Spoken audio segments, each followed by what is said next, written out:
भाई pizza lover अभी रुक जाओ क्योंकि अब मिलने जा रहा है बेहतरीन पिज़्ज़ा। किंग स्ट्रीट में रिसेंटली ओपन हुआ है ओटीजी रेस्टोरेंट। अब ओटीजी है किसका? यार ओटीजी बस हमारा, हमारे दोस्तों का कह लें, हमारा कह लें, बस हमारा है। नहीं, मेरा अपना नहीं है, मेरा अपना नहीं है।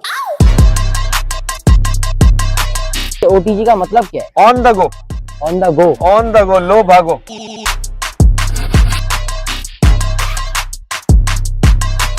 भाई ये तो कंफर्म नहीं है कि ये है किसका, बट ये कंफर्म है कि आप एक बार ट्राई कर लिया तो दोबारा आप वापस आओगे। फिर जब इतनी हाइप थी तो मैं भी पहुंचा ओटीजी इनका ब्रेक ओवन पिज़्ज़ा ट्राई।